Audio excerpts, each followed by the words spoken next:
Today's topic, who pays on dates? This has been a hot topic always, and it's been especially a hot topic this week in the Your Last First Date group. And so I wanted to discuss it and also to discuss whether there's a difference in age groups. And so I want to start with what the younger age group, how do they feel about who pays on dates? And often in the 20s and 30s, people are a little bit more going Dutch, they're hanging out, they're not really doing the man pays on a first date. But I spoke to my son today and I asked him who pays on a first date. And he said, well, if I ask a woman out, I will pay on the first date. And he said, I just feel like I'm a provider. It shows that I'm a provider. And I loved his answer. It was very much the way I would have answered it if I were an older man. And so I think it's a very individual thing, but there is biology that comes to play. And so whether you're older or younger, whether you make more money or less money, it doesn't really matter, in my opinion, because biologically, men are hardwired to be providers. This goes back generations, and it doesn't tie in, has nothing to do with the fact that men now make around the same amount of money as women. So it doesn't matter how much money we earn. We still, both men and women, are biologically wired differently. Our brains are different. Helen Fisher talks about this in her TED Talks and all of her talks about how men and women are different. Alison Armstrong talks about this and how men and women really, our brains are different. And so we can say that, yes, we're more alike than we ever were, and that times have changed. And yes, we don't depend on men to survive anymore, but economics and romance, to me, are not the same. They don't come from the same place in our brains, and they are not the same. We are not as equals in romance, especially at the beginning, in terms of leading, as we are in the rest of our lives. And so let me explain. When a man asks a woman out, and first of all, we usually go for coffee dates these days, so it's not a big expense to pay a couple of dollars to take a woman out. My feeling about all of this is it's really not about the money, it's about investing time, energy, and effort into a relationship. Women need to see that a man is investing in them to feel safe. That's really what it boils down to.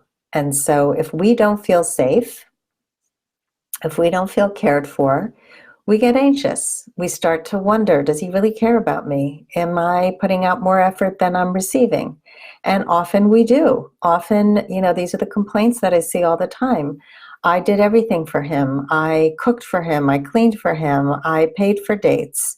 And he was lazy. He didn't do his fair share. So this happens a lot. Now, there are always exceptions to the rule, but when we don't allow a man to show up and be a provider in some way, we often emasculate men. We often make men feel like they cannot be anything for us, especially if we're independent. And most of us are. Most of us are strong, independent women, and men don't see their role when it comes to caring for women, being in a relationship with women. How can they show up if we are saying, we've got it, we've got this on every level? So my feeling is let a man pay and tell him how much you appreciate when he pays. Also, offer to help. And this is the way I like to put it. When the bell comes, and especially if you're having a meal together, you can say, do you need help with that? And do you need help with that, to me, is a call to action for a man to show up and puff his chest out and say, no, I'm good. I got this. 3 of the best words you can hear from a man is, I got this. And so imagine if every time we say to a man, no, I got this, what are we doing to him?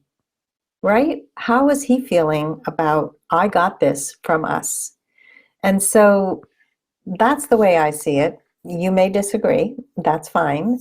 But I believe during the courtship phase, when you're not in a relationship yet, you want to see, is he putting in the same effort that you are?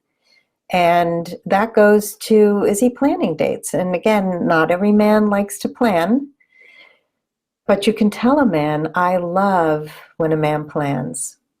I love being courted. Yes, I'm an independent woman, and I love when a man courts me and you let him know.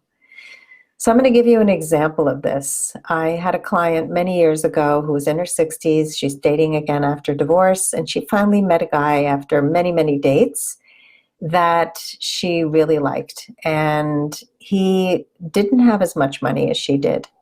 And he would always want to split the bill.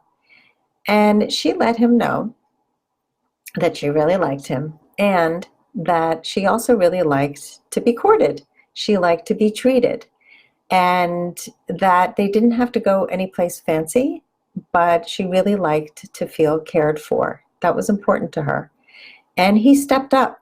He would take her to places that weren't so fancy, but he would pay for her while they were still evolving into a relationship. He couldn't afford to bring her flowers, but he would pick flowers on the side of the road and bring them to her. In general, he was so thoughtful and showed her in so many ways that he cared for her that she felt loved and cared for. And so a man doesn't have to spend a lot of money on us to make us feel cared for.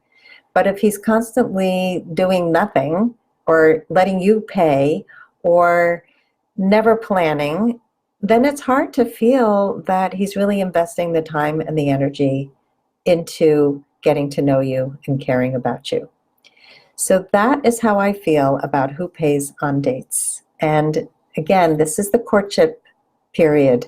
When we are in relationships, we are more equitable. I believe that is when we start having much more of an equal relationship and we start talking about who does what. And it's all about communication and talking it out. So that's how I feel. Let me know how you feel, and I look forward to hearing from you.